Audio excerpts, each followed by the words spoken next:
Hello नमस्कार दोस्तों, स्वागत है आप सबका आपके चैनल सक्सेस गुरु में। दोस्तों, जैसा कि सभी को पता है कि हम लोग इससे पहले पढ़ रहे थे समास, यानी कि पिछले वीडियो में हम लोगों ने समास का कॉन्सेप्ट पढ़ा था। समास क्या होता है, समास में कौन कौन सी शब्दावली यूज होती है और भी बहुत कुछ समास के बारे में जो बेसिक होता है वो हमने जाना। और उसी को आगे बढ़ाते हुए आज हम लोग पढ़ रहे हैं समास, और उसी के आगे जो भी है समास के प्रकार वगैरह भी हमने पढ़े थे पिछले वाले वीडियो में। सभी को पता है कि समास प्रकार अगर आता है कि समास कितने प्रकार के होते हैं, तो आपको पता है कि समास 6 प्रकार के होते हैं और उन 6 प्रकारों के नाम भी हमने आपको बताए थे। अव्ययभाव समास, तत्पुरुष समास, कर्मधारय समास, द्विगु समास, बहुब्रीहि समास, द्वंद्व समास, ये सारे जो प्रकार हमने आपको बताए थे। और पदों की प्रधानता के आधार पर कौन कौन से समास होते हैं, किस समास में कौन से पद की प्रधानता होती है, पूर्व पद की प्रधानता होती है या उत्तर पद की प्रधानता होती है, इस सबको ये सारा कुछ हम लोगों ने पिछले वीडियो में डिस्कस कर लिया था। चलिए उसी के आगे आज हम लोग पढ़ेंगे समास को विस्तृत तरीके से कि अव्ययभाव समास। जैसे हमने आपको पहले बताया था कि हम जो पढ़ने जा रहे हैं या हम जो पढ़ाने जा रहे हैं और आप जो पढ़ने जा रहे हैं उसके माध्यम से फिर आपको ऐसी कोई दिक्कत नहीं आएगी जिसकी वजह से आपको समास पहचानने में समस्या उत्पन्न हो। बहुत ही आसान तरीके से और बहुत ही इजी वे में, मतलब कह सकते हो कि देखते ही आप शब्दों को देखें और उसके बाद देखते ही आप उसका पहचान कर सकते हैं कि किस शब्द में कौन सा समास है। तो चलिए स्टार्ट करते हैं। बहुत ही इंटरेस्टिंग सेशन है, बहुत ही इंटरेस्टिंग टॉपिक है। तो जैसा कि सभी को पता है, फर्स्ट नंबर पे हम लोगों ने पढ़ा था अव्ययी भाव समास। दोस्तों, थोड़ा सा पतला दिख रहा होगा क्योंकि अभी न्यू मार्कर है, नया मार्कर है, इसलिए थोड़ा जो है समझने की कोशिश करिएगा। अव्ययी भाव समास, तो जैसा कि हमने आपको बताया था कि अव्ययी भाव समास जो है इस समास में किस पद की प्रधानता होती है उसको भी एक बार देख लीजिए। तो इसकी अगर परिभाषा या इसकी पहचान की बात करें तो कह सकते हैं कि इसमें जो पूर्व पद होता है वो प्रधान होता है। सभी को पता है कि अव्ययी भाव समास टोटल 6 समासों में से अव्ययी भाव समास ही एक ऐसा समास है जिसमें पूर्व पद अर्थात पहले पद की प्रधानता होती है। और पूर्व पद क्या होता है, उत्तर पद क्या होता है, ये सब अगर आपको जानना है तो इससे पहले वाले वीडियो में जाकर आप इसको देख सकते हैं। जिस किसी ने नहीं देखा हो, इससे पहले वाले वीडियो को देखे, उससे के बाद ही इसको जो समझेंगे तो ज़्यादा अच्छे समझ में आएगा। तो जब पूर्व पद प्रधान की बात करते हैं अर्थात पहला पद जो है वो क्या होगा, प्रधान होगा। तो ये तो पहली पहचान अव्ययभाव समास की यही हो गई। इसके अलावा ये पहचान है, इसको भी आप जान सकते हैं। इसके अलावा भी और भी पहचान होती है कि जो नाम से ही लग रहा है, हमने कहा था हर शब्द को आप समझने की कोशिश करिए। अव्ययी भाव समास यानी कि अगर यहां से देखें तो ये क्या निकल रहा है, अव्यय, यानी कि अव्यय एक शब्द निकल कर आ रहा है अव्यय। अर्थात जो अव्ययी भाव समास होंगे यानी कि जिन जिन शब्दों में अव्ययी भाव समास होगा उसमें पहला पद प्रधान होने के साथ साथ एक अव्यय भी होगा। और अव्यय जैसा कि नाम से लग रहा है अव्यय। व्यय का मतलब खर्च, या कह सकते हैं जब कोई चीज खर्च होती है तो उसमें क्या होता है, परिवर्तन भी होता है। जैसे मान लीजिए आप कोई चीज लाते हैं, सपोज दैट 1 किलो चीनी लाए, अगर आपने उसको खर्च किया तो 1 किलो चीनी है तो हो सकता है ज्यादा हो, मान लीजिए 1 किलोग्राम है तो ज्यादा। जब उसको आप खर्च करेंगे तो कुछ ना कुछ उसके आकार में या उसकी क्वांटिटी में या उसकी मात्रा में परिवर्तन होगा। अर्थात जो परिवर्तन है वो खर्च के अंतर्गत ही आता है, यानी कि परिवर्तन को हम कह सकते हैं खर्च, और खर्च मतलब व्यय। और अ शब्द लगा है, सॉरी आ एक अक्षर है या एक वर्ण है, इसको हम शब्द की गिनती अगर कहें तो कहेंगे अगर आ शब्द है या एक शब्द का अंश है तो इसको हम कह सकते हैं उपसर्ग भी कह सकते हैं। आ क्या है, उपसर्ग। जैसा कि आप जानते हैं, पढ़ चुके हैं कि उपसर्ग और प्रत्यय, उपसर्ग वे शब्द या शब्दांश होते हैं जो किसी भी मूल शब्द के प्रथम यानी कि पहले आते हैं। उसी तरीके से प्रत्यय जो होते हैं वो बाद में आते हैं। चलिए वो तो बाद का टॉपिक है, उसको बाद में समझेंगे। फिलहाल यहाँ समझने लायक जो चीजें हैं वो ये हैं कि अ एक उपसर्ग है और अ किसी भी शब्द में जब लगता है या जो उपसर्ग एक उपसर्ग के तरीके से तो उसका अर्थ क्या हो जाता है दोस्तों, सभी को पता है उसका अर्थ नकारात्मक अर्थात नहीं हो जाता है। तो नहीं, और यहाँ पे क्या है खर्च, अर्थात या ये कहें नहीं परिवर्तन, या परिवर्तन नहीं, अर्थात अव्यय उन शब्दों को कहते हैं जो परिवर्तित नहीं होते हैं। तो जिन शब्दों में परिवर्तन नहीं होता है किसी भी आधार पर, चाहे वो लिंग परिवर्तन हो यानी कि लिंग का आधार लेकर चलें, या कारक का आधार या वचन का आधार, कुछ भी कोई भी आधार हम वचन बदल दें, लिंग बदल दें, कारक बदल दें, कुछ भी बदल दें, किसी भी आधार पर उन शब्दों में परिवर्तन ना हो, उन्हीं शब्दों को हम क्या कहते हैं? अव्यय। ये भी एक अलग टॉपिक है, इसको भी जब पढ़ेंगे और अच्छे से डिस्क्राइब करेंगे, और भी इसमें बहुत कुछ है। इतना ही नहीं है कि अव्यय को हमने समझ लिया तो बस खत्म, बहुत कुछ है, वो भी हम आगे पढ़ेंगे, कई प्रकार होते हैं। लेकिन यहाँ पे जो चीज़ समझने लायक है वो इतनी है कि अव्यय अर्थात व्यय नहीं होने वाले या परिवर्तित नहीं होने वाले शब्द अगर किसी समास के पहले लगे हैं या किसी शब्द के पहले वे शब्द लगे हैं जो परिवर्तित नहीं होते हैं, तो उस समास को भी क्या कहते हैं? हम अव्यय भाव समास कहेंगे। तो ये एक पहचान है हमारी, बहुत अच्छे से समझिएगा, बहुत ही इम्पॉर्टेंट टॉपिक है, हर एग्जाम में आता है। और हर एग्जाम की बात करें तो इम्पॉर्टेंट भी है, लेकिन इसके साथ साथ अगर हम बात करें जो अपकमिंग एग्जाम्स हैं, जैसे कि आप लोगों के यूपीपी, यूपीएसआई, लेखपाल या यूपी ट्रिपल का कोई एग्जाम, तो उसके लिए तो बहुत ही इंपॉर्टेंट है, वेरी इंपॉर्टेंट, मोस्ट इंपॉर्टेंट। तो अगर हम पहचान की बात कर रहे हैं अव्यय भाव समास की, तो पहला पद प्रधान हो प्लस और साथ साथ क्या हो? एक अव्यय हो। पहला पद क्या हो? प्रधान भी हो और अव्यय भी। ये तो एक पहचान हो गई, परिभाषा हो गई। मान लीजिए जैसे हम लोग स्टार्टिंग पढ़ते थे अव्यय भाव समास की परिभाषा, तो हम क्या बताएंगे कि ऐसा समास या ऐसे शब्द अव्यय भाव समास के अंतर्गत आएंगे जिनमें पहला पद प्रधान होने के साथ साथ एक अव्यय हो। ये तो परिभाषा हो गई। चलिए, ये तो परिभाषा है, इसके माध्यम से भी आप पहचान सकते हैं। इसके अलावा भी बहुत सी चीजें ऐसी हैं जो बहुत ही इजी तरीके से, बहुत ही मतलब कम समय में आप पहचान सकते हैं कि इसमें अव्यय भाव है। चलिए देखें कैसे। अब हम बात करते हैं अव्यय भाव समास के अंतर्गत कुछ पहचान, कैसे पहचानते हैं, मतलब हम इसको एक नाम दे रहे हैं कुछ पहचान, यानी कि कैसे हम पहचानेंगे कि किस शब्द में अव्यय भाव समास है। तो दोस्तों कुछ ऐसे शब्द हैं जो मोस्टली, यानी कि हम ये बात करें कि कोई भी एग्जाम जो आज तक हुए हैं या आगे होने वाले हैं, तो हम कह सकते हैं कि कुछ ही ऐसे शब्द होते हैं, कुछ ही ऐसे जो है शब्दांश हैं जो अक्सर पूछे जाते हैं। आप उनको केवल याद कर लीजिए या उनको आप समझ लीजिए। अगर वो शब्द या शब्दांश किसी भी शब्द के पहले लगे हैं तो बिना किसी झिझक के, बिना किसी संकोच के आप कह सकते हैं इसमें अव्यय भाव समास है। अब वो शब्द कौन कौन से हैं जरा उनको देख लीजिए। तो जैसे कि बात करते हैं, एक शब्द आप सुना है यथा, आ, हर, भर, प्रति, इस तरीके से बहुत सारे शब्द हैं जिसको हम पढ़ेंगे। तो देखिए जैसे हमने ये शब्द लिखे, अक्सर मोस्टली ज्यादातर इन्हीं शब्दों से आते हैं, और भी बहुत सारे शब्द हैं। जैसे जैसे हम लोग आगे बढ़ते रहेंगे, शब्द जो भी आते रहेंगे उनको हम आपको बताते रहेंगे। तो यथा, आ, हर, भर, प्रति, अ, बे, और भी कह सकते हैं, जैसे कि एक शब्द और ले लीजिए जैसे नी। तो ये सारे शब्दांश हैं। तो इन सारे शब्दांशों की अगर हम बात करें तो ये सारे शब्दांश जो है आपके किसी भी शब्द के पहले यदि जुड़े हैं या लगे हैं तो आप बिना झिझक कह सकते हैं कि वो क्या है? आपका अव्यय भाव समास है। जैसे नी है, मान लीजिए हमने कहा नीडर, तो अगर नीडर मान लीजिए आपका आ गया शब्द और आपके एग्जाम में पूछ दिया गया कि नीडर में कौन सा समास है, तो आप क्या कहेंगे? अव्यय भाव समास है। यथा, यथाशक्ति,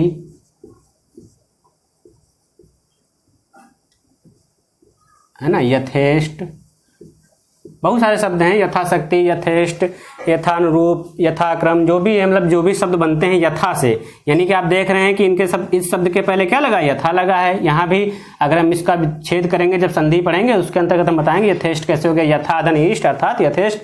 तो यहाँ भी यथा शब्द मिल रहा है, तो ये भी क्या हो गया? आपका अव्यय भाव समास हो गया। अब आ जैसे लगा है, तो आ जन्म, आ मरण, ये सब क्या है? ये शब्द भी अगर आपके सामने आता है या आपके एग्जाम में आता है तो आप कह देंगे क्या है? ये भी अव्यय भाव समास के अंतर्गत आएगा। ठीक। हर, जैसे हरदम, हर पल, तो ये भी शब्द क्या है? अव्यय भाव समास के अंतर्गत आएंगे। भरपेट, भरसक, भरपूर। तो ये भी शब्द अगर आते हैं एग्जाम में तो क्या है अव्यय भाव? प्रतिदिन, प्रत्येक,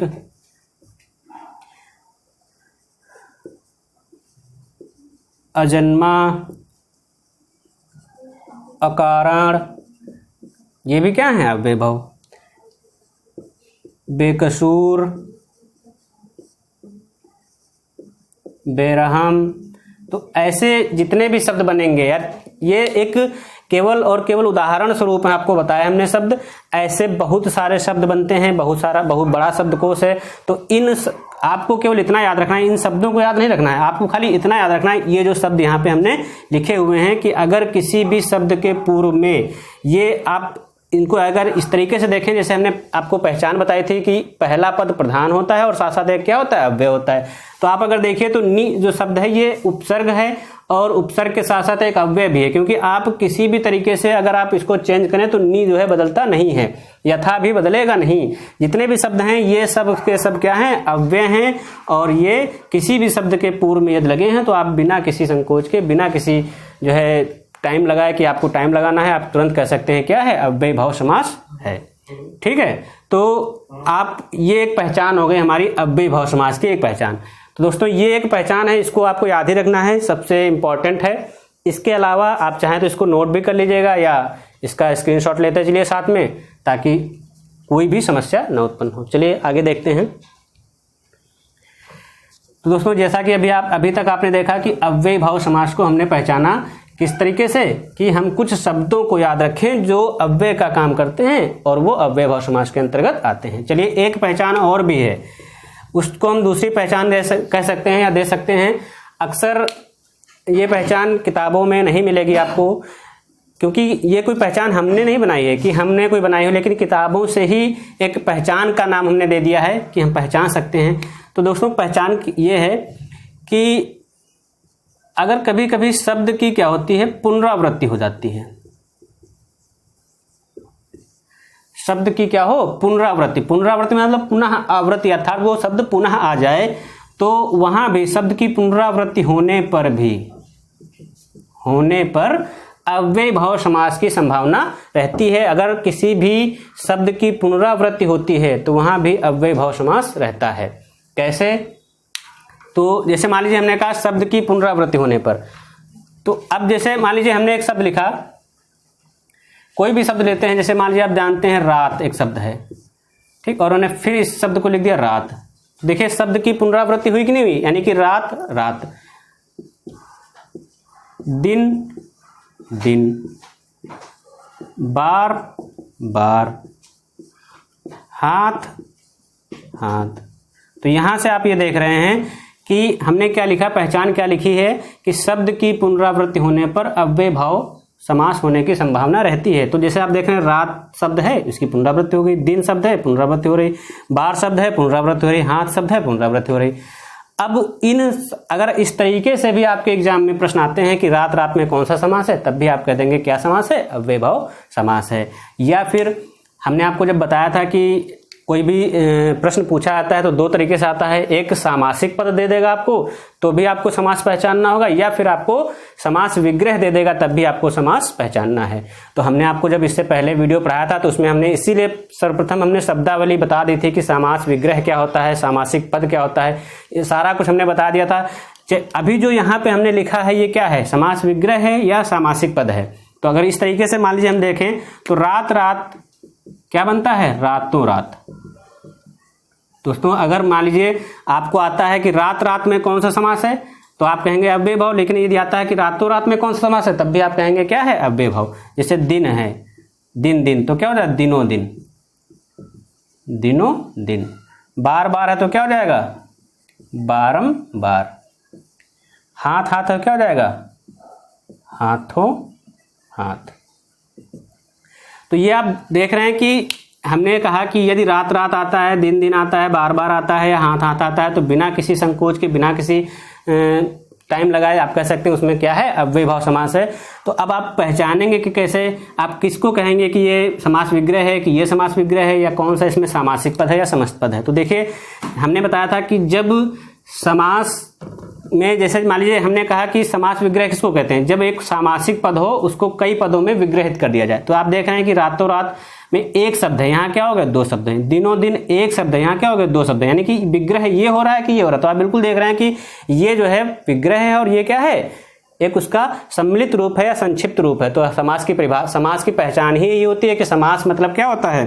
अगर हम समास को एक शब्द में कहें तो हम कह सकते हैं समास मतलब संक्षिप्तीकरण, यानी कि जो संक्षिप्तीकरण है वही समास कहलाता है। तो ये है आपका विग्रहित रूप और ये क्या, इसका संक्षिप्तीकरण है।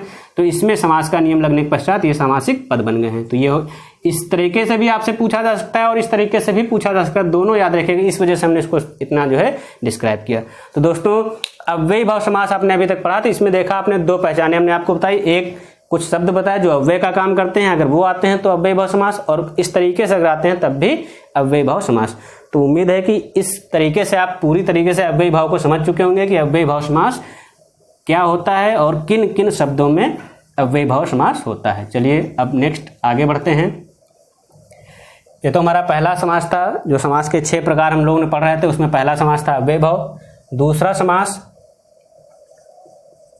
तत्पुरुष समास। तो चलिए बात करते हैं अब तत्पुरुष समास की। तो तत्पुरुष जिस प्रकार से अव्ययी भाव समास की पहचान थी, परिभाषा थी, उस तरीके से तत्पुरुष समास की भी पहचान होगी और परिभाषा होगी। इस तरीके से साथ में पढ़ते चलेंगे ताकि दोबारा या इसको पुनः पढ़ने की हमें आवश्यकता ना पड़े। केवल और केवल आप एक बार रिवीजन कर लें या एक बार देख लें सरसरी निगाह से और उसको आपको पता चल जाए। चलिए तत्पुरुष समास की पहचान या परिभाषा की बात करें तो देखिए तत्पुरुष समास की परिभाषा। तो सबसे पहले बात कि कुछ नहीं आपको समझना है, आपको पता है कि हमने बताया था परिभाषा आप बना सकते हैं किसी भी तरीके। तो तत्पुरुष समास को भी पहचानने का तरीका है या इसकी परिभाषा की बात करते हो, सबसे पहले इसकी परिभाषा ही बना लेते हैं। देखिए परिभाषा इसकी ये है कि जैसा हम पढ़ चुके हैं ऑलरेडी कि पदों की प्रधानता के आधार पर, तो परिभाषा हम लोग खुद ही बना सकते हैं क्योंकि हम लोग खुद ही इतने सक्षम हो चुके हैं, इतना पढ़ चुके हैं। तो परिभाषा की बात करें तो कहेंगे तत्पुरुष समास में क्या होता है, उत्तर पद की प्रधानता होती है, उत्तर पद की प्रधानता। तो पहली पहचान या पहली परिभाषा के रूप में तो यही कह सकते हैं कि जिस समास में उत्तर पद की प्रधानता हो उसे क्या कहेंगे, तत्पुरुष समास। ये तो एक परिभाषा हो गई। अब इसके अलावा भी और एक पहचान हम कह सकते हैं, उत्तर पद की प्रधानता होती है, इसके साथ साथ मेन जो इसकी पहचान जो हम लोगों को अब याद रखनी है वो ये है, इसको आप इम्पोर्टेंट भी कह सकते हैं कि इस समास में, इस समास में कारक चिन्हों का प्रयोग या लोप। यहाँ पे दोनों चीज़ें लिखी, इसको भी अभी हम समझाएंगे, डिस्क्राइब करेंगे क्यों हमने ऐसे लिखा है। इस समास में कारक चिन्हों का प्रयोग या लोप होता है। बहुत अच्छे से समझिएगा इसको, बहुत ही इम्पॉर्टेंट समास है। किस लिए समास इम्पॉर्टेंट है, क्योंकि यहाँ पे एक शब्द जुड़ रहा है, जैसा कि आप देख रहे हैं इस समास में कारक चिन्हों का प्रयोग अथवा लोप होता है। तो ये सबसे बड़ी पहचान है तत्पुरुष समास की। ये तो एक अलग बात है कि आप इसको समझते हैं कि उत्तर पद की प्रधानता है, लेकिन इसके अलावा ये सबसे बड़ी पहचान है कि इस समास में कारक चिन्हों का प्रयोग या लोप होता है। अब इस बात से अगर हम देखें कारक चिन्हों का, तो अब एक चीज़ और प्रश्न आता है निकल के, कारक। भाई हमने पढ़े हैं कि कारक क्या होता है, तो हम पढ़े हैं कि कारक कितने होते हैं, हमने पढ़े हैं कि हिंदी में कारक कितने होते हैं, 8 कारक होते हैं। अब उनके आधार पर अगर हम देखें तो तत्पुरुष समास में भी कई भेद हो जाएंगे, उसी को आधार मानकर तत्पुरुष समास के कई भेद बताए गए हैं। तो क्यों बताए गए हैं, क्योंकि कारक के आधार पर लिखा है, कारक चिन्हों का लोप या प्रयोग होता है। एक उदाहरण देख लीजिए, हमने ये दोनों चीज़ें क्यों लिखी, यानी कि प्रयोग भी लिखा और लोप भी लिखा, ऐसा क्यों लिखा, तो उदाहरण देख लेते हैं। जैसे मान लीजिए हमने एक लिखा, एक शब्द लिखा हमने राजपुत्र, क्या लिखा हुआ है, राजपुत्र। तो जैसा कि आप देख रहे हैं कि ये एक सामासिक पद है, अर्थात एक समस्त पद है। जब इसका हम विग्रह करेंगे, इसका जब हम विग्रह करेंगे तो क्या हो जाएगा, ये राजा का पुत्र। क्या हो गया, राजा का पुत्र। ये सामासिक पद था और ये इसका क्या हो गया, समास विग्रह हो गया। अब आप दोनों जगह दोनों शब्दों को ध्यान से देखें, दोनों पदों को देखें तो यहाँ पर क्या था, कोई भी कारक प्रयोग नहीं हुआ है, लेकिन जैसे ही हमने इसका समास विग्रह किया वैसे ही यहाँ पर एक क्या हो गया, कारक चिन्ह का प्रयोग आ गया, अर्थात कारक प्रयोग हो गया। और तो इसका मतलब यह है कि जब सामासिक पद दिया होगा और उसका हमें समास विग्रह करना होगा तो बिल्कुल स्पष्ट बात है कि किसी न किसी कारक चिन्ह का प्रयोग वहां पर होगा, ठीक। और यदि समास विग्रह दिया होगा और उसका हमें सामासिक पद या समस्त पद बनाना होगा तो हमें उस कारक चिन्ह का क्या करना होगा, लोप करना होगा। एक एग्जाम्पल और देख लीजिए, मान लीजिए हम इस बार दे रहे हैं, इधर से पहले ये लिख रहे हैं, ठीक है, थोड़ा अलग एग्जाम्पल लिखें।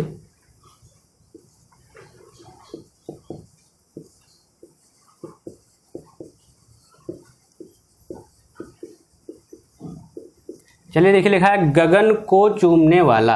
अब अगर हम ये विग्रह है, सबको दिख रहा है कि कई पद हैं, विग्रह है, लेकिन जब इसका हम सामासिक पद बनाएंगे तो क्या बनेगा, गगन को चूमने वाले, यानी कि ये कारक जो है इसका लोप कर देंगे, इसको यहां से हटा देंगे तो बन जाएगा क्या, गगन चुंबी। तो आप यहां देख रहे हैं कारक चिन्ह का क्या हो गया, लोप हो गया। इसीलिए हमने यहां पे लिखा कि इस समास में कारक चिन्हों का प्रयोग अथवा लोप होता है। चलिए अब इसको समझते हैं और अच्छे से। तो ये तो हो गई तत्पुरुष समास की परिभाषा या तत्पुरुष समास की पहचान। तो ये परिभाषा है और मेन पहचान भी है कि कारक चिन्हों को हमें याद रखना है। अगर उसका लोप, किसी भी शब्द में कारक चिन्हों का लोप अथवा प्रयोग हो रहा है तो बिना किसी डाउट के आप कह सकते हैं यहाँ पे तत्पुरुष समास है।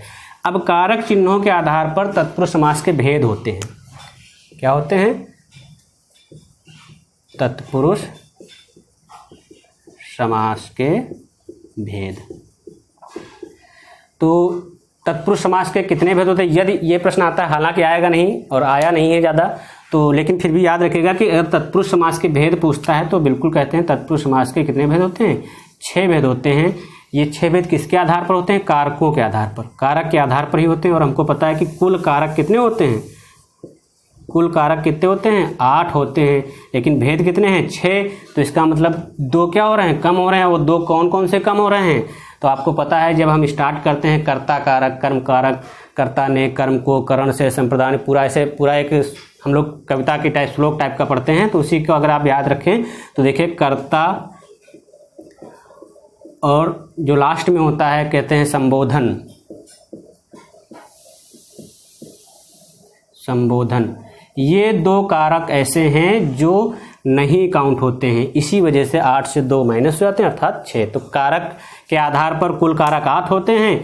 कर्ता और संबोधन को छोड़ दीजिए तो इसके अलावा जो कर्म कारक, करण कारक, संप्रदान कारक, अपादान कारक, करण कारक, अधिकरण कारक जो भी हैं, संबंध कारक, वो सब मिलाकर के टोटल 6 होते हैं। इन 6 के आधार पर तत्पुरुष समास के 6 भेद होते हैं। चलिए उसको भी हम पढ़ेंगे अभी, इसको और अच्छे से देख लीजिए। तो हमने कहा कारक के आधार पर तत्पुरुष समास के 6 भेद होते हैं। तो चलिए हम यहाँ पे लिख देते हैं कारक और यहाँ पे लिख देते हैं कारक चिन्ह। तो ये आपको आगे भी जब कारक पढ़ेंगे उसके लिए भी उपयोगी है और यहाँ भी इसको समझना जरूरी है। तो कारक की अगर बात करें तो आपको पता है कर्ता, कर्म, करण, संप्रदान, अपादान,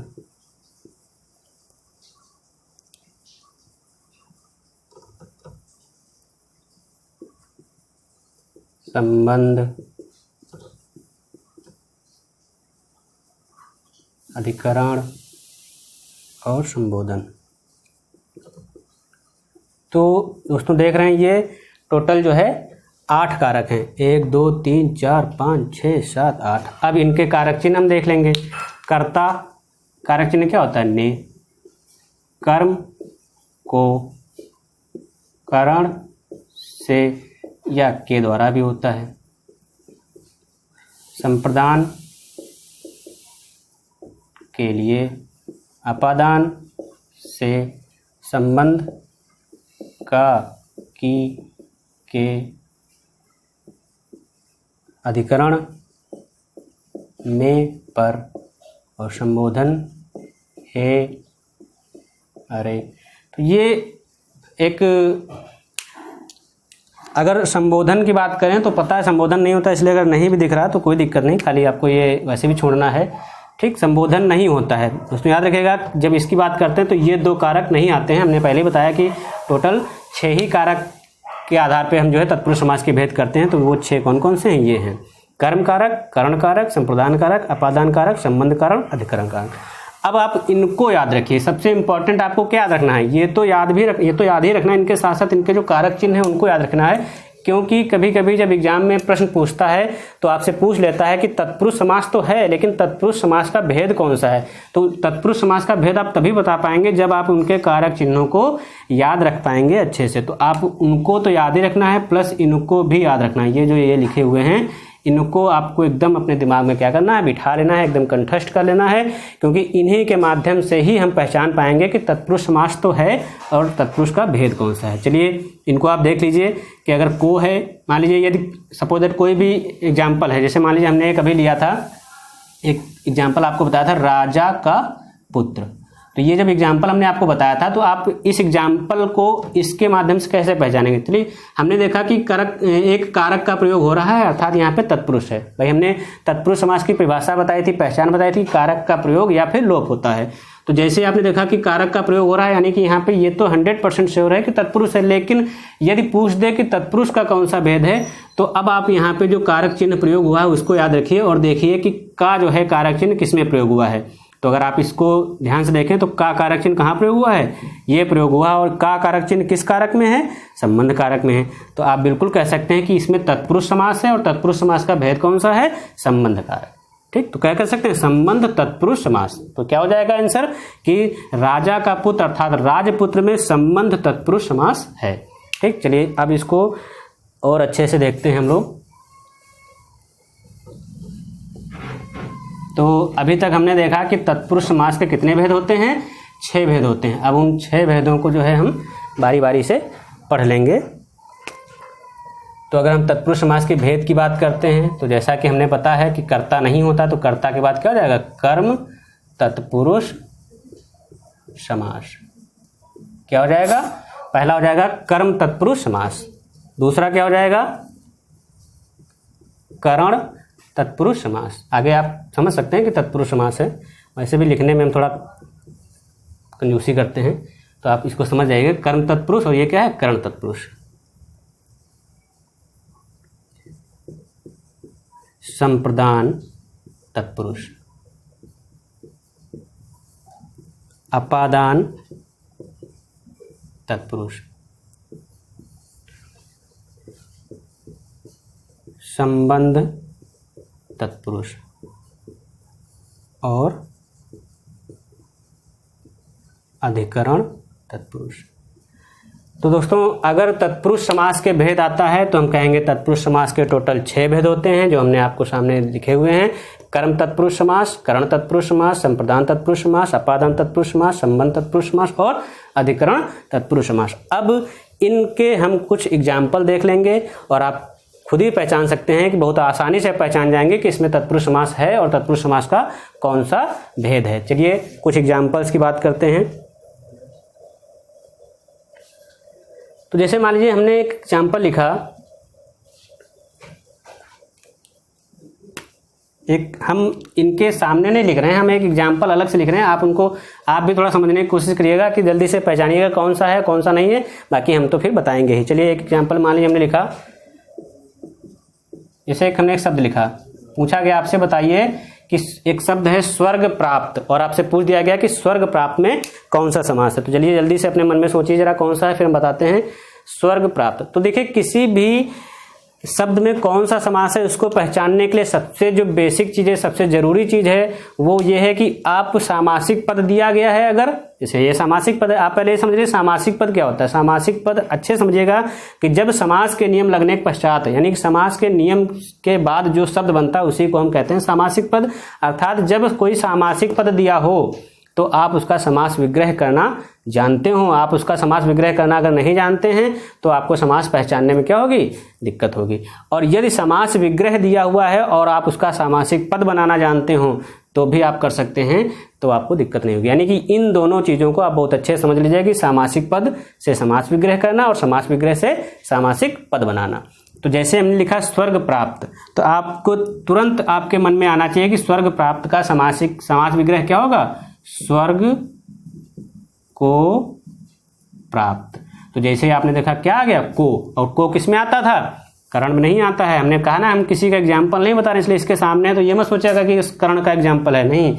हमने आपसे कहा कि ये तो भेद लिखे हमने, बाकी हम आपको शब्द के माध्यम से आपको पहचानना सिखा रहे हैं कि कैसे आप पहचानेंगे। तो जैसे ही आपने देखा कि को कारक चिन्ह का प्रयोग हुआ है, तो जैसे ही को कारक चिन्ह का प्रयोग हुआ, आपको पता है कर्ता ने कर्म को, तो किस में आता है? कर्म में। अर्थात स्वर्ग प्राप्त में कौन सा समास हो जाएगा? कर्म तत्पुरुष समास। ठीक, चलिए एक एग्जाम्पल और लिखिए।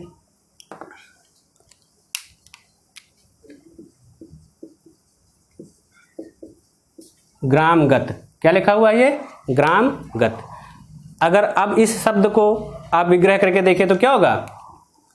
ग्रामगत। ग्राम अर्थात गांव, गत मतलब क्या होता है? ग्राम को गया हुआ, यानी कि गांव को गया हुआ। गांव या ग्राम को गया। फिर क्या गया? को। जैसे ही को आया, आपको पता है को आता है तो क्या है? कर्म तत्पुरुष है। बहुत सारे एग्जाम्पल हैं, अभी सब धीरे धीरे लिख रहे हैं हम लोग। चलिए एक और लिखिए।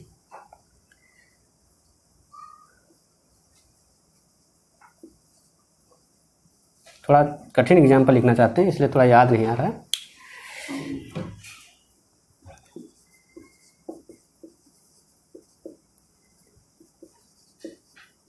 युधिष्ठिर। ठीक, अब मान लीजिए युधिष्ठिर यदि है तो कौन सा समास होगा? तो अब युधिष्ठिर एक बहुत ही कॉम्प्लिकेटेड प्रश्न हमने कह दिया, इसलिए कह दिया क्योंकि ये कई बार प्रश्न आ चुका है एग्जाम में, और वहाँ पे तत्पुरुष का भी ऑप्शन रहता है और भी कई ऑप्शन रहते हैं। तो इसको भी जब हम तत्पुरुष समास पढ़ रहे हैं तो बिल्कुल समझ लेंगे कि तत्पुरुष के भी कई भेद होते हैं, लेकिन अभी वो हम लोग यहाँ नहीं पढ़ रहे हैं, क्योंकि अगर हम एक ही साथ सारी चीज़ें पढ़ लेंगे तो क्या होगा? कन्फ्यूजन क्रिएट हो जाएगा। तो आप भी कहेंगे बिल्कुल, अरे सर ये तो आपने बताया कि इसमें हमारे युधिष्ठिर का अगर हम विग्रह करें तो क्या होगा? युधिष्ठिर किसको कहते हैं? युद्ध में स्थिर, अर्थात जो युद्ध में स्थिर होता है उसी को क्या कहते हैं? युधिष्ठिर कहते हैं। अब जैसे ही आपने देखा कि में कारक चिन्ह का प्रयोग हुआ, ठीक, तो में कारक चिन्ह किस में आता है? आप इनमें से समझिए किस में आता है, किस में आ सकता है? अधिकरण में आता है। ठीक, तो अधिकरण में आता है, तो अधिकरण में अर्थात क्या हो जाएगा? यहाँ पे युधिष्ठिर में क्या हो जाएगा? अधिकरण तत्पुरुष समास। ठीक, और भी बहुत सारे शब्द हैं, उनको भी लिखिए।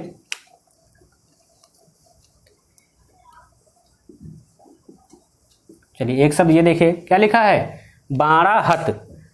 तो क्या हो सकता है इसका? बाणाहत को अगर हम विग्रह करेंगे तो क्या हो जाएगा? बाण से आहत। तो बाण से आहत, से अर्थात किस में आता है?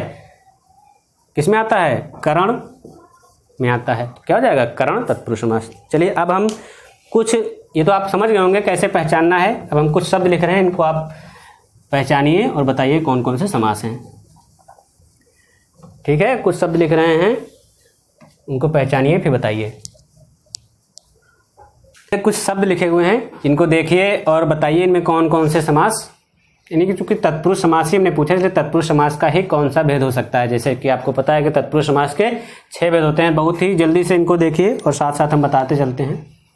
तो ये सारे के सारे शब्द जो आपके सामने लिखे हुए हैं, ये सब क्या हैं? सामासिक पद अर्थात समस्त पद हैं, और इनको आपको विग्रह करके चेक करना है कि कौन सा जो कारक है उसका प्रयोग हो रहा है, और उसी कारक चिन्ह के आधार पर ही तत्पुरुष समास का वही भेद हो जाएगा। तो जैसे देखिए पहला लिखा है शोकग्रस्त। आपको स्पष्ट लग रहा है, शोकग्रस्त अर्थात ऐसा व्यक्ति जो शोक से क्या हो? ग्रसित हो, यानी कि ग्रस्त हो। तो क्या है? शोक से ग्रस्त। कौन सा कारक चिन्ह आ रहा है? से। और आपको पता है कि से किस में आता है? कर्ता ने कर्म को करण से, करण में आता है। तो क्या हो जाएगा इसमें? करण कारक, यानी कि करण कारक है। और तो तत्पुरुष का भेद कौन सा हो जाएगा? करण तत्पुरुष, करण तत्पुरुष। ठीक है, अगला है सभा भवन। तो सभा भवन नाम से ही लग रहा है, और इसका जब विग्रह करें तो क्या? सभा भवन अर्थात ऐसा भवन जहां पर सभा होती हो, या ये कह सकते हैं कि सभा के लिए भवन, है ना? सभा के लिए भवन। तो क्या आ रहा है? के लिए, और आपको पता है कि के लिए किस में आता है, संप्रदान में। किस में आता है, संप्रदान में। तो इसमें क्या हो जाएगा, इसके अंतर्गत हो जाएगा संप्रदान तत्पुरुष। तो क्या हो जाएगा ये, संप्रदान तत्पुरुष। सभी लोगों ने किया होगा और साथ साथ में करते चलिए, ताकि देखिए आप चेक करिए अपने आप को कि कितना हमारा सही है या कितना हमने जो अभी तक हमने पढ़ाया है, जो हमने पढ़ा है, कितना आप लोगों ने आत्मसात उसको किया है, कितना जो है ग्रहण किया है, उसको देखिए, उसको चेक करिए। पाप मुक्त, पाप मुक्त नाम से ही लग रहा है, पाप मुक्त अर्थात पाप से मुक्त। कोई ऐसा व्यक्ति जो क्या हो गया हो, पाप से मुक्त हो गया हो, पाप से आजाद हो गया हो या पाप से छूट गया हो, तो पाप से अलग हो गया है, अर्थात क्या हो जाएगा, अपादान। तो क्या हो जाएगा, अपादान तत्पुरुष। तत्पुरुष का कौन सा भेद हो जाएगा, अपादान तत्पुरुष। चलिए मान लीजिए एक प्रश्न ऐसे आता है कि एग्जाम में प्रश्न आता है कि पाप मुक्त में समास बताइए।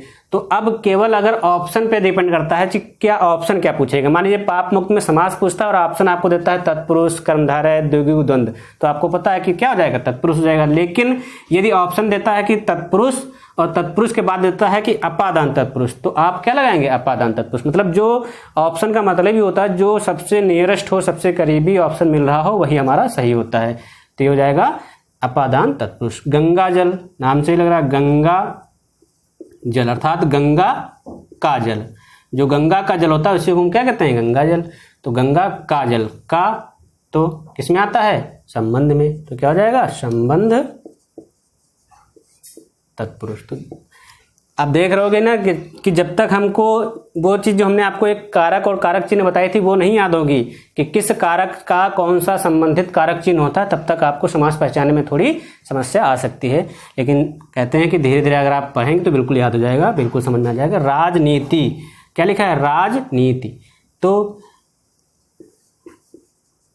जो राजनीति होती है अर्थात राज करने के लिए जो नीति होती है, राज की नीति अर्थात राज की नीति। तो यहां भी की अर्थात संबंध, क्योंकि संबंध में क्या होता है, का की के। आचार निपुण, आचार निपुण, आचार आप जानते हैं आचार व्यवहार, तो आचार निपुण, निपुण मतलब दक्ष। तो क्या हो जाएगा, आचार में निपुण, यानी कि ऐसा व्यक्ति जो आचार में क्या हो, निपुण हो आचार में। तो में अर्थात क्या होता है, अधिकरण। आपको पता है कि अधिकरण का चिन्ह क्या होता है, में पर। तो क्या हो जाएगा, अधिकरण हो जाएगा। देव पूजा नाम से लग रहा है, देव पूजा अर्थात देवता की पूजा या देव की पूजा, देव की पूजा। तो की फिर से वही आप संबंध। फिर नेक्स्ट है रोग मुक्त। जैसे यहाँ था पाप मुक्त यानी कि पाप से मुक्त, वैसे यहाँ क्या है, रोग मुक्त अर्थात रोग से मुक्त, रोग से मुक्त। और से अर्थात अपादान।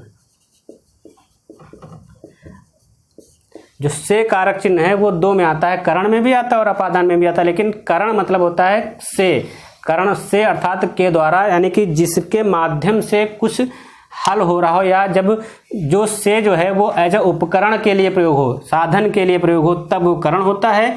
और जब वो चीज़ उससे कोई चीज़ किसी से अलग हो रही हो, दूर हट रही हो, तो वहाँ पे क्या होता है, अपादान।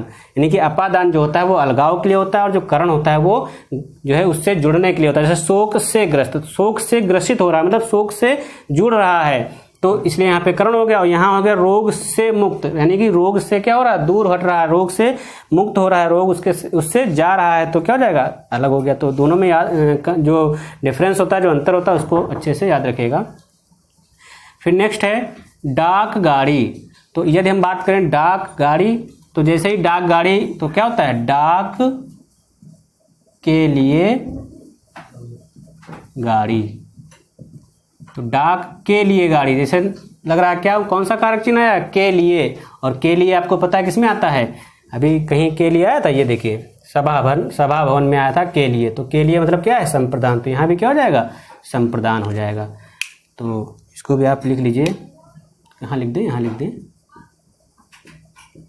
संप्रदान तत्पुरुष है ना, इसमें क्या हो जाएगा, संप्रदान तत्पुरुष। फिर है भयाकुल, भयाकुल, भय आकुल अर्थात क्या निकल रहा है, भय से आकुल।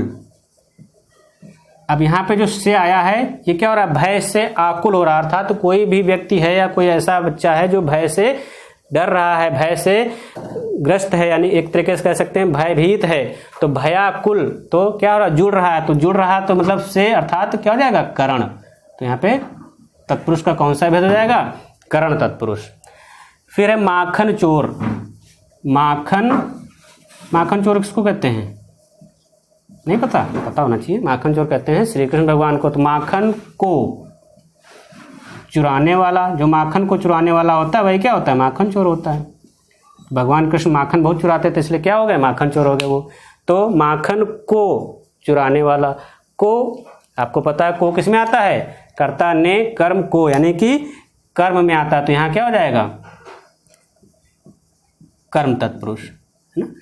फिर जेब कतरा, इसका अगर विग्रह करें तो क्या हो जाएगा, जेब कतरा। जेब कतरा किसको कहते हैं, जो जेब को कतर देता है, अर्थात जेब को काट देता है।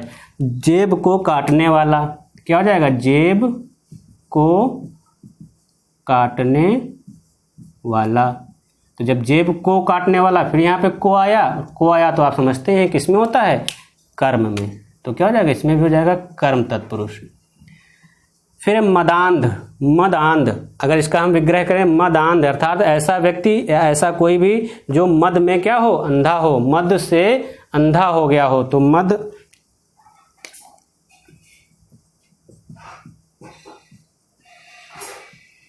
से अंध या मद में अंधा, मद से अंधा। तो यहाँ पे क्या है, करण।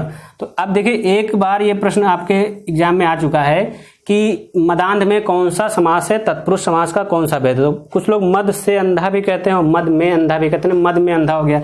तो दोनों हैं, ठीक है। तो मद में भी आता है, इसमें याद रखिएगा कि ये थोड़ा जो है डिस्टर्बिंग क्वेश्चन है, मतलब थोड़ा कन्फ्यूजन क्रिएट करता है। मद से अंधा भी लिख सकते हैं और मद में अंधा भी लिख सकते हैं। तो दोनों होंगे, यानी कि में है तो क्या हो जाएगा, आपको पता है अधिकरण में होता है तो क्या हो जाएगा, अधिकरण हो जाएगा इसका, ठीक। यानी कि इसमें करण तत्पुरुष भी हो जाएगा और अधिकरण तत्पुरुष भी होगा। ये डिपेंड करेगा कि आपके एग्जाम में ऑप्शन किस आधार पर या किस तरीके से आए हुए हैं। फिर ये प्रयोगशाला, स्पष्ट है क्या करेंगे इसको, ऐसी शाला, यानी कि ऐसी जो है कह सकते हैं एक तरीके से स्थान, ऐसा या ऐसा कोई जगह या घर जो प्रयोग के लिए बनाया गया, यानी कि प्रयोग के लिए शाला। जैसे होता है विद्यालय, होता है विद्या के लिए आलय, ठीक। इसी तरह प्रयोग के लिए शाला, अर्थात प्रयोग के लिए जो भी जगह स्थान निर्धारित की गई उसको कहते हैं प्रयोगशाला। और के लिए आया है तो बिल्कुल आप समझ सकते हैं क्या हो सकता है, के लिए अर्थात संप्रदान। नेत्रहीन का विग्रह क्या होगा, नेत्र से हीन। क्या हो जाएगा, नेत्र से हीन। अर्थात यहाँ पे से आया और आपको पता है कि जब कोई चीज अलगाव के अर्थ में आती है तो वहां पे कर्ण ना होकर के क्या होता है, अपादान। तो क्या हो जाएगा, नेत्र से हीन, अर्थात नेत्र से, अब उसके जो भी व्यक्ति ऐसा है जिसके नेत्र नहीं है, नेत्र से हीन है, तो क्या हो जाएगा, अपादान।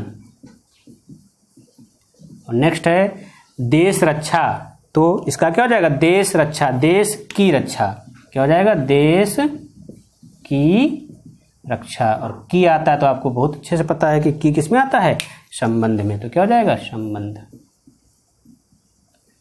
तो ये सब देखने या पढ़ने के पश्चात आपको लगा होगा कि क्या जरूरी है तत्पुरुष समास में। तत्पुरुष समास में जरूरी है कि कौन सा कारक चिन्ह किस कारक में प्रयोग होता है।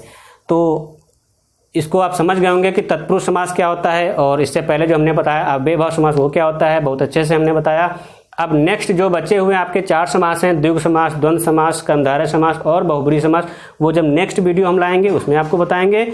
और इस वीडियो को अच्छे से देखते रहिएगा, क्योंकि वीडियो जब आप पूरा देखेंगे तभी आपको समझ में आएगी कोई चीज़। अगर आप आधा अधूरा छोड़ेंगे तो भूल जाएंगे या नहीं समझ में आएगा, क्योंकि कहते हैं ना कि आधा अधूरा ज्ञान बहुत ही खतरनाक होता है, अधजल गगरी छलकत जाए।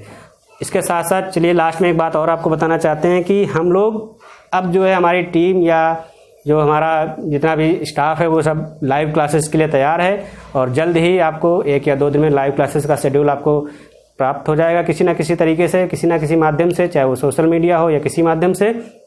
तो आप जो भी लाइव क्लास लेना चाहते हैं, जो भी इच्छुक हो लाइव क्लासेस के लिए, वो अपना जो है उसी टाइम पे लाइव होइए और उसको आराम से देखिए। चलिए, तब तक के लिए धन्यवाद।